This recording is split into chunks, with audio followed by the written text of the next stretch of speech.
pigeon.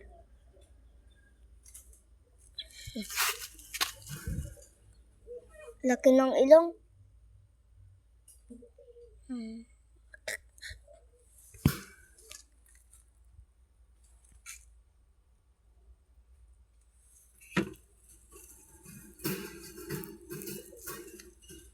Huwag ka magtago.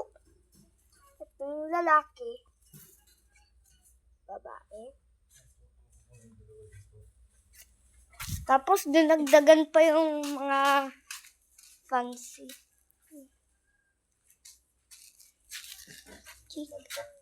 Hindi, isasend ko lang to kay mama para makita niya mga pigeon.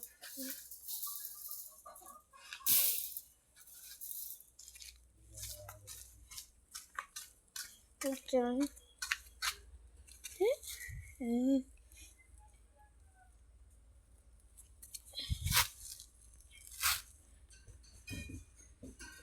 Lakas to ka ng mga to.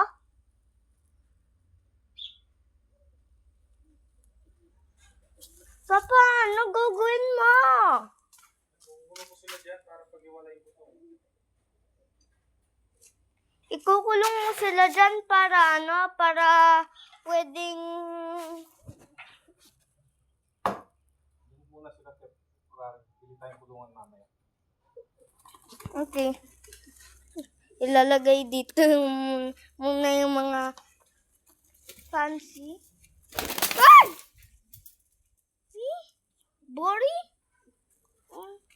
Ay. Katumakbo. Kala ko ikaw si Mary.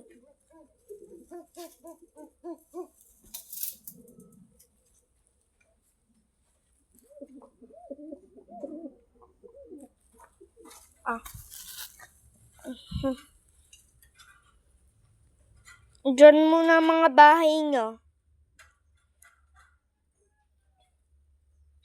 Ay, nakabukas to. Hindi yung mabangis.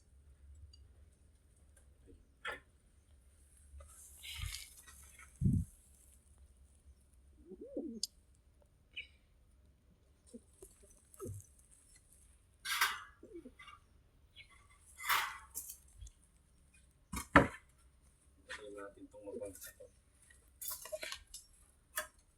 Ano yung mabangis? Ano yung mga mabangis dyan?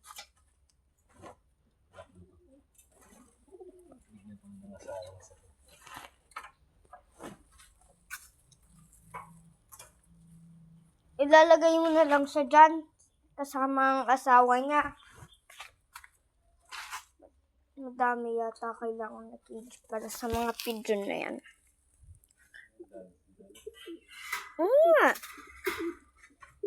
Balik niya ang asawa maganda doon.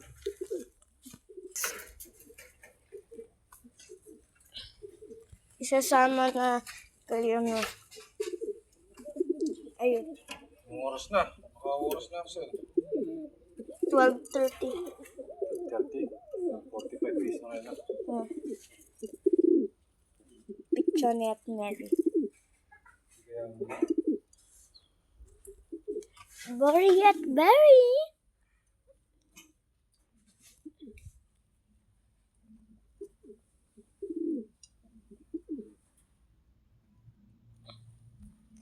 Papa, anong type ng fancy pigeon yung white? Dahil ang ganda ng buhok niya. Ang ganda ng buhok ng white. Anong type ng fancy pigeon yan? Kapukin. Huh? Kapuchin.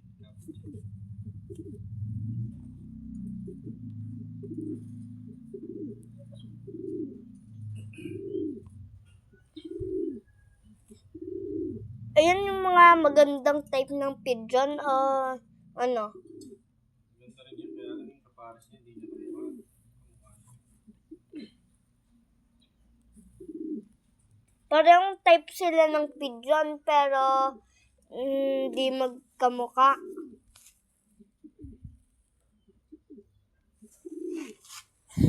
English Terrier. Ay, madudumi siya. No, pag magwiwikal, buksan mo na lang zipper tapos tapos mo ito sa inyo.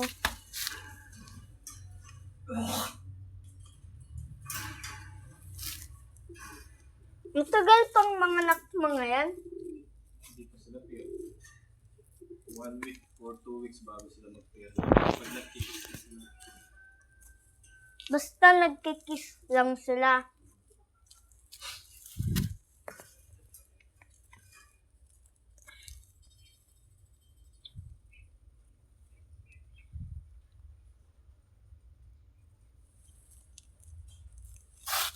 Ito lalaki, ito babae.